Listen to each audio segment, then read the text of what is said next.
like a lot of people think that retail is dead, and it's not. It might smell a little funny, but as long as you learn the tricks of the trade and get in and understand it, there's some huge numbers to be made in retail.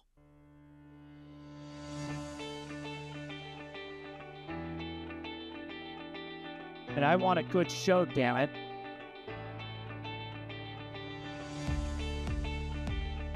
Ready for a good show?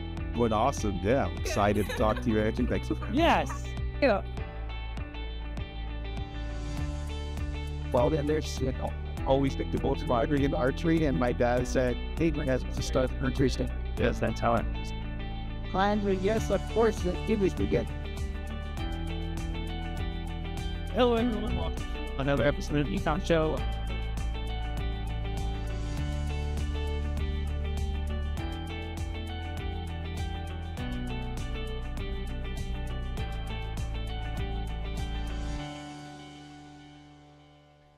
Hello, everyone, and welcome to another episode of the Ecom Show. I am your host, as usual, Andrew Maff, but today I am joined by the amazing Norm Farrar of Lunch with Norm. Norm, the bearded guy. How you doing, buddy? You ready to do this? I'm doing great, and yes, I'm ready to do this. I am so excited to have you on the show. I'm a big fan of your podcast, so it's always kind of fun to have not only just other podcast hosts on the show, but even people whose podcasts I listen to. And it is impossible for me to even open up LinkedIn without coming across your amazing beard that I get to see all the time. So I appreciate having you on the show. I also know you have another podcast now with Kevin King, correct? Yeah, the Marketing Misfits. How do you find the time to be on so many podcasts and have your own? Time management. Yeah. Do you sleep? That's it. Yeah, no, it's funny, but one of the main things that I do to be able to do this is time management, or there's no way in the hell that I'd be able to do it.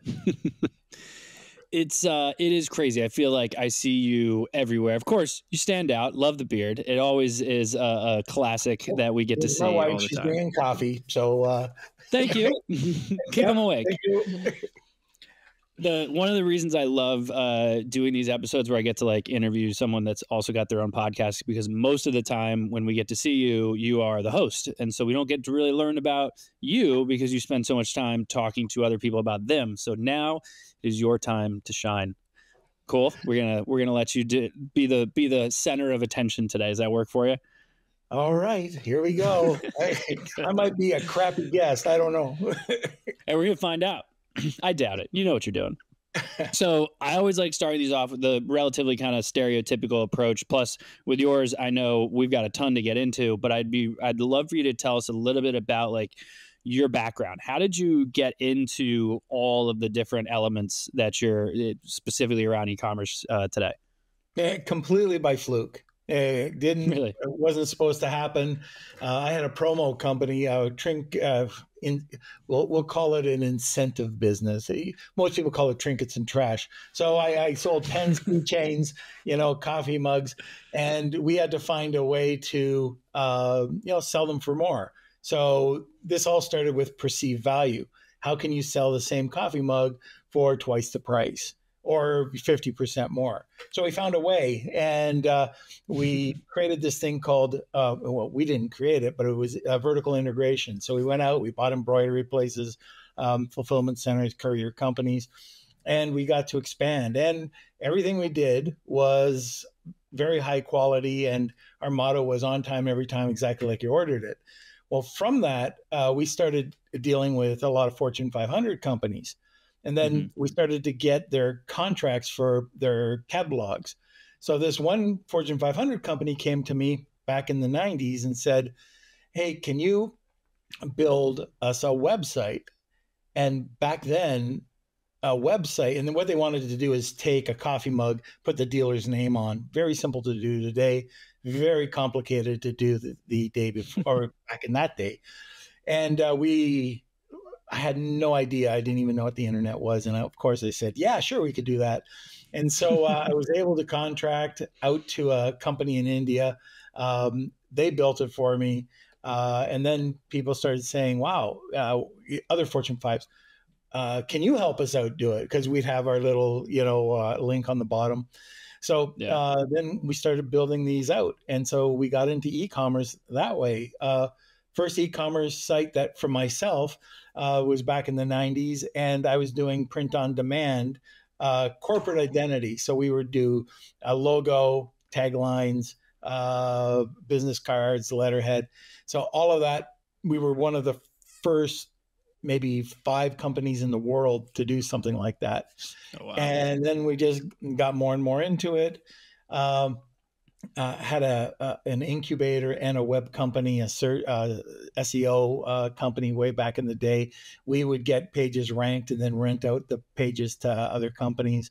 2013, a buddy of mine said, he wanted to know if I wanted to go and learn more about AMA, Kindle. This is the old ASM guys, Jason Kassenbeck and Matt Clark. And he said, what do you think? And I said, this sucks. I'm not doing it. So we waited a bit, and then they came out with ASM, the Amazing Selling Machine, went back to Vegas and said, yeah, this is cool. Got into it. And before I think I left the first conference, I heard a guy say he was a doctor.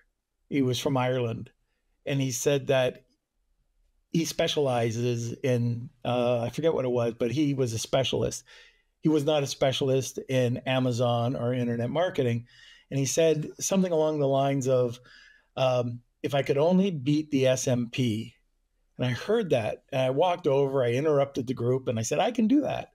And he said, what do you mean? And I said, yeah, I can definitely beat the SMP. I'll guarantee you I can beat the SMP. And so he gave me some cash. I created he didn't even know what I was doing. I gave him 10 choices, 10 product opportunities, did the branding, did the packaging, got them on Amazon. They were toys. And then the second one was supplements. And so, that's where everything started. And I got involved with helping out with some other brands and my own brands on Amazon. I think it was launched before my own brand. Jeez. To me, there's an element of you where you're like a legend in this space. I've been in the space for a pretty long time. I'm a little over 15 years now.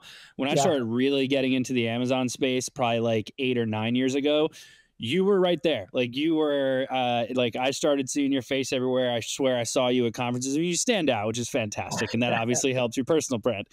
But hearing some of these stories are just amazing. It's like, sitting around and just being like, all right, story time from Norm. What do we got? What's going on? Like, I think I've seen you probably at Prosper several times. Did you do Accelerate this year? I don't think I saw you there this year. No, I didn't. Kevin and I were just doing, we had a full months of events that we were going to. And then I was going to go. And then I said, no, I got to go home and do some work. And so he went, I came back over here. Nice. Did you, so you, obviously you've got all the podcast stuff. Do you still have brands of any kind? Do you still, what else you got going on? Yeah. So I'm in the pet and in the beauty space. Fun. How's that going? It's going okay. Can't you tell by my face? No. I don't see any pets either. Yeah. Oh yeah. There's one around somewhere. Is it primarily Amazon, or are you also kind of delving into the D2C side? This goes back when Amazon started with it. I wanted to, back in 17, 18, I really started building brands on, building a brand, not just bringing a product to Amazon. And then we started to see, having a brand on Amazon isn't what it was back in 2017. This is back maybe 2 years ago, 3 years ago. It's saying it's got to be omni-channel. Like the aggregators back then, you could have a huge presence on any other online channel, like let's say it was Walmart or wherever, and they didn't count it. It was, your multiple would not go up. It didn't do anything for your valuation. It was squat. Nowadays, it's everything. So getting on to Walmart or getting into some other online space, getting into the wholesale market, maybe on Fair or wherever, and then getting into retail. That's a key. And like a lot of people think that retail is dead, and it's not. It might smell a little funny, but as long as you learn the tricks of the trade and get in and understand it, there's some huge numbers to be made in retail. So yeah, that's where we're going right now. We do a lot with trying to get people into the retail market, and Walmart is doing a great job with what they're doing right now. They're really doing a great job. Even of course TikTok Shop. So that side of things, if you do it right, if you're in the right niche, then you could do quite well on TikTok.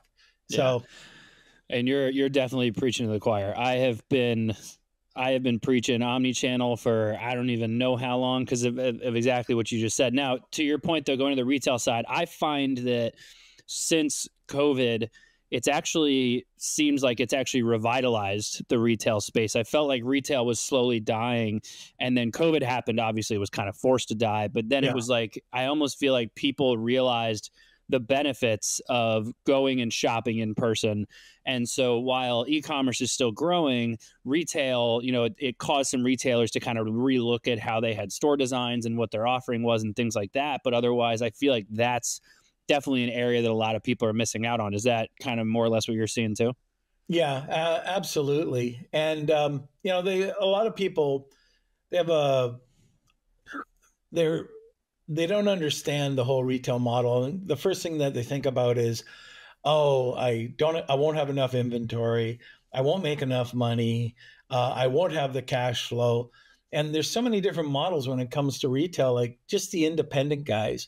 There's hundreds of thousands of independent retailers out there. And all you have to do is call them. If I'm in the, let's say, a beauty niche and I have some hair supplies, I can call up all sorts of spas all day long. And guess what? They'll buy a case and they'll pay with a credit card. That's it. I mean, I think Faire has done a great job at helping to kind of get in front of those types of retailers. I know that they're not the world's cheapest thing, but in terms of scale, it's definitely nice and quick and painless to be able to hop onto a platform like that. But I know also that your big background has been in the Amazon space. What is your thoughts on where Amazon is going and how like these brands that are even just now kind of getting onto Amazon, like how they're supposed to be kind of approaching that platform? I think brands are continually going to come on to Amazon. I think it'll be a big brand platform.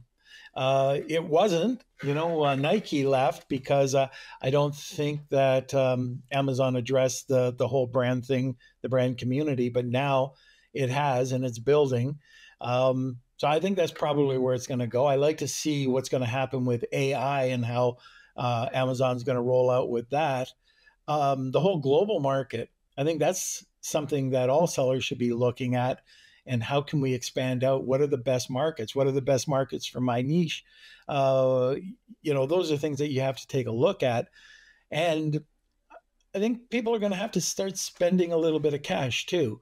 And I'm talking about if you're in a niche where you're a plastic shoe stretcher and you could have sucky pictures or images or videos, the more and more competition is going to come in. You're going to have better and better videos. But now with AI, there's a lot of things that you can do to help make those bad videos or intermediate videos look a lot more advanced or a lot better, clean it up. Like just for images, for example, just the other day, I was looking at these very low quality resolution images. They're horrible.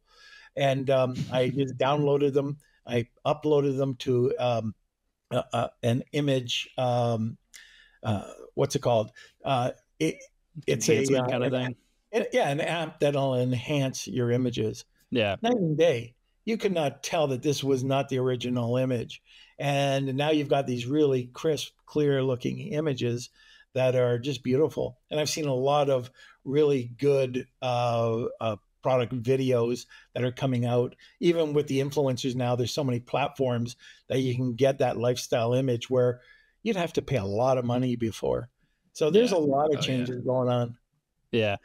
It's interesting that I find even still to this day, you still have sellers that enter like the Amazon world and they feel like, oh, I could just throw my product up here and it starts making money and you don't need to have a brand, et cetera. Like I'm starting to see more and more even large Amazon sellers start to really finally bite the bullet and venture into building their brand off Amazon and starting to approach that. In my opinion, while you can build a brand on Amazon, I think it's still very difficult in terms of, if you don't have the data to leverage, how are you consistently getting kind of those repurchasers, or how are you, being able to stay on top of them and retain them?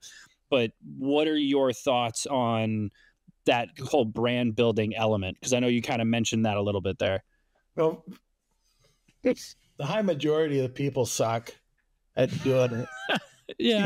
They'll go and they'll get somebody $5 or, go to Fiverr and, somebody who's a graphic artist, but not somebody who understands brand or corporate identity. So when they're putting up their plastic shoe stretcher and they're, if it's a single product and then they put up, some non-alcoholic spirits, the two don't mix.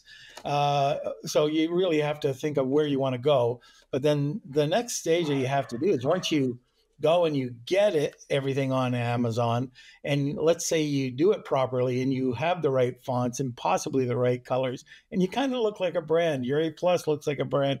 Your storefront looks like the brand. Some of the videos you've done, they're on target, for your brand. Well, then they mess it up because what's the first thing that somebody's going to do when they check out a micro brand? Because none of these are brands. They're just micro brands. And so first thing that a visitor is going to do is look at it, go, who are these guys? They're going to click, Mr. Google, and then all of a sudden they'll see nothing. Or if they do, they'll see a website that was back in 1997 because the guy was too cheap to pay for anything, or they did it themselves, or they got somebody to do it that has no for UX experience, right? So the user experience, they have no thought on it, or it was just poorly done and they just did it themselves. Then you go to their social media and it looks like crap. They don't follow, like there's no templates, there's no colors, there's nothing. I bet you they don't have a style guide. These are all things that you have to do to build this brand, because a person, they're not trustworthy. They're looking for the first red flag. And when the first time you get a red flag, they're off to the next person. So if you have authority, like that's why I don't know if you've ever heard me talk about it, but I love press releases. I like putting out a lot of press releases. And then the first thing people see, oh, there's authority. The second thing is just getting influencers to talk about my product. So, it's not just him. Look at, you got all these influencers talking about it. So I did this thing on the Helium 10 Elite about a year or two ago. And I was doing it with these dog chews. And I said, okay, how would you like to have this as a search page result? And I typed in, these keywords, keyword phrase. And on the first page, I was on Chewy. Then it went Amazon.com, then Amazon.ca. Then it had these influencers. Then that whole carousel of images was all my product. The whole page was my product. Then I said, how about page 2? Press releases, Pinterest, except for 2 spots. I didn't go any further, but I knew page 3 had I think 3 or 4 spots. But that's not bad if you take up all that real estate. And by the way, then again, something so important that people aren't doing is Google Business Profile. Google Business Profile is free. It publishes your information immediately. If you're using an article, or if you're putting up a press release, all of a sudden you'll get these clickless searches. So if you don't know if your listeners don't know what a clickless search is, let's say that you are doing something with a Damascus knife. It's a high-end cooking knife, chef knife. Well, it'll take it, even though you're not looking for it. It could rank you for sushi knife, carving knife, all these other keywords that normally you'd have to pay big bucks for. And it's doing this for you. Like I saw This is something we did for another brand, but I did this thing, Google Business Profile, and they weren't sure how it was going to go because it does take a little bit of time to start getting results. At the end of the year, their e-commerce store had 177 proven clicks to their website and phone calls. 177,000 by using Google Business Profile, which they would not have had. These are strictly driven by their Google Map or Google Profile. Crazy. And what's your main approach on what you're posting there? Like, is it mostly these press releases, just anything you can get, basically? So there's an area where you can publish photos, and it says, your product. Well, these are brands. So you can post your brand, then you can post the photos underneath, and there could be a carousel for each set of products under that brand. Oh, you got another brand? You can put it there. And you can start layering all these, brands under what you're doing, or it could just be a series of product pages. There is, what was the other thing that's so cool? Oh, the posts. So either from Facebook or any of the social media sites, if you have your anchor text or your anchor URL, so let's say it's xyz.com. If you use that, you can drive all of those and get them indexed immediately from any of your Facebook pages or social media pages. As long as you put the word xyz.com, it links it up immediately. Yeah. All your photographs that you put into it become instant shoppable images, and you can link them back to your Amazon page or Walmart page or both, or your e-commerce page or everything. Like, it doesn't get easier. Why do you think people aren't leaning in on that? I preach press releases. I did courses on press release. And after for product launches, right? And after I would, especially this one spot, I did an hour-long speech on, doing press release, how important it is, how you can link it and get it sticky for keywords. Afterwards, the guy came up to me and said, "So what do you do for product launches?" This is like, I just talked about it. It's the same thing with Google Business Profile. It's like, I'll go and I'll talk about it. I did it at Traffic and Conversion last year. So I spoke about it. And I probably think 1% might have done it. I know what the stats are. I know 4% of brands use Google Business. 4% of bricks and mortar use our Google Business Profile, and only 0.04% use it. It's crazy. Yeah. I feel like it kind of comes down to the execution side. You get so many people that like listen in on podcasts, or they attend webinars, or they go to conferences, and they're like, "Oh, there's all this great information," and they take their notes, and then they go home and they don't do any of it. Yeah. And it's like, why? Whenever you hear like some type of like golden information, like you just gave about the Google My Business, like I never really understood like why people always struggle to just put that into action. Because my habit is usually like, okay, this is interesting for our team. Like I got a project management system, I throw it in there and I go, someone do this now, let me know when it's done, and we check it out, kind of thing. Or like, however, that's got to get moved forward. But I feel like that's part of the issue a lot of times, is just like the inability to execute on some of this stuff is always very shocking to me. Implementation teams, so you can't take it all. And also when you're going to an event, if you're sitting there and you're taking notes, I can guarantee you 99% of those people taking notes are going to get overloaded. Like the first 10 minutes is great. When you get to lunchtime, it's still okay.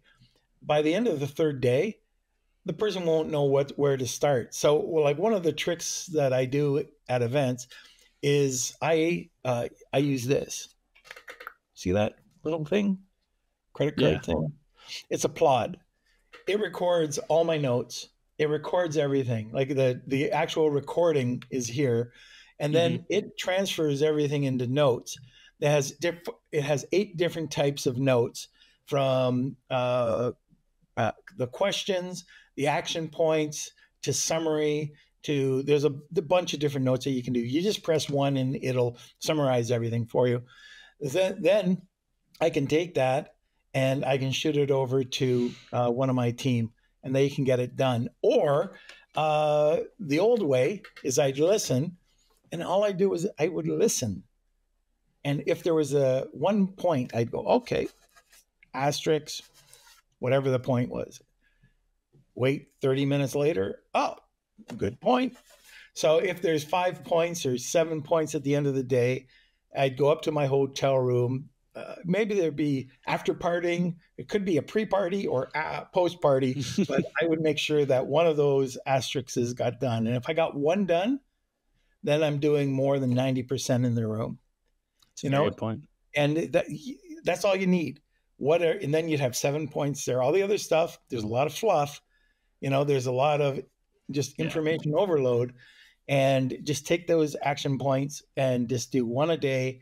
And if you get back, I never really have done this, but just keep doing it until you run out of your action points. The other part to this is let your team listen to a podcast like this, summarize it, and then put it into, like, every Friday we'll have our I think the guys hate me for this, but your 5 strengths, your 5 weaknesses, we pay for all their training. So what are you training? What did you learn? And are there any suggestions of what we can implement into our SOPs this week? And, that works. So I get people to listen to training, and then all they do is summarize it for me in a quick paragraph. And then I can see, all right. And then, the old question, which they hate, what can we do to implement? And then they do it. They don't hate it. Actually, we've got a very performance-based culture. It's good to hear. We do it's funny to hear you say that, because we do the same thing. I love the continual education side. We comp all the educational elements. I do the same thing where I'm like, you take the course and then tell us what to do. Yeah. And then we implement it. It's great. It's a great way to speed stuff up. It's fantastic. You've got, I know we touched on a lot of the personal branding podcasts, e-commerce stuff. You have an operational side too, correct? Are you doing a 3PL or like a warehouse or something? Yeah, right? Yeah, full 3PL. It's we had a warehouse for the last 4 or 5 years, maybe a bit longer. We had a capacity of around 1,200 pallets. Now we have a facility that can hold up to 10,000 pallets. It just opened. It's a little bigger. Yeah, a little bigger. It's a full 3PL. And by the way, this is kind of scary. Those pallets go up 7. They're stacked 7 up, and not the pop. And you look up 70 feet, and you're just going, oh my gosh! And these forklifts that we had to buy, like all this specialty equipment. But we've got that, so that's a full service. We pick, pack, ship. But we also do a few other things. We do FBA returns. So, a lot of people get stuck with getting 1-star reviews because Amazon shoots out, a crappy product that was returned. Well, a lot of people will send them back, and we'll either send it back into Amazon or not. The other part, so outside of the kitting, we can do bundling for them. And we have a special service that we just started, and this is a bottling. And we've signed into 72 premium formulas that we got from a place in the States and one place in Canada that we're making. We're actually white labeling. We entered into the manufacturing side, so we're doing that in one of the rooms in the facility. And one other thing that is so cool, we call it Tariff Terminator. And what this does is 80% of the people, 80% of the Amazon sellers that try out Tariff Terminator find out that they're Chinese manufacturers, or the codes that they're using, these are called HTS codes, are wrong. And to the point where we've seen it as high as 40% wrong off of your goods. So it happened with me with one of my products. So I was bringing in this olive oil soap, this natural soap. And so I was paying 17% duties on it. And so Afalabi, who's my partner, Afalabi Oralcon, he said, you know what? I think I can get this better. And he said, you just have to change it to Castile soap. Castile is an olive-based soap. You can't lie, because if you lie, you're dead. But, and then it came back at 0. I saved 17%.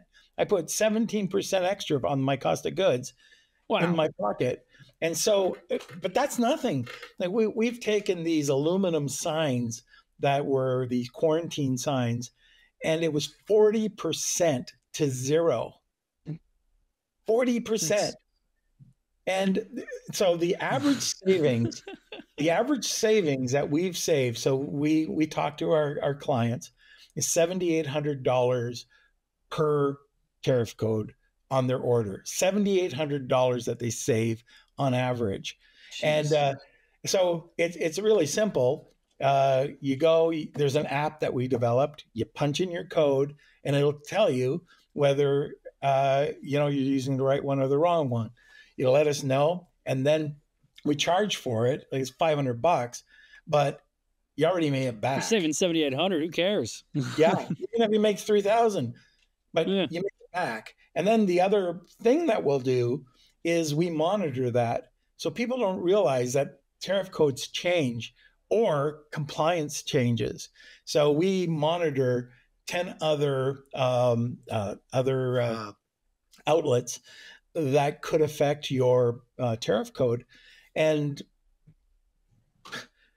it's, you don't have to have paid us $500.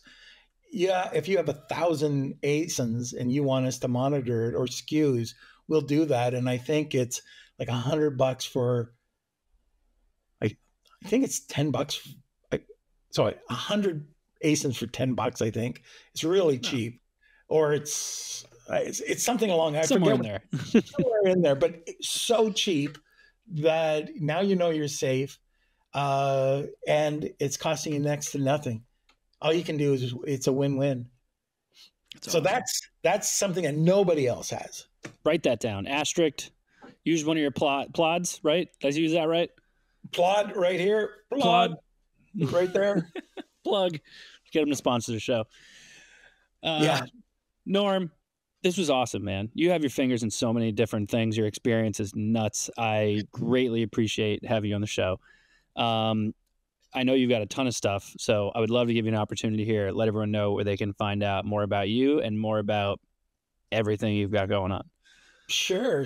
So first of all, if you're interested in the podcast, it's Lunch with Norm. That's pretty easy to remember. I think I got a pretty good newsletter. I've been hanging out with Kevin King, so he's been giving me some advice, and I think I have a newsletter that doesn't suck, and it is lwn.news, and it starts off with a personal story. All these stories are true, and then I relate them to how it affects a business.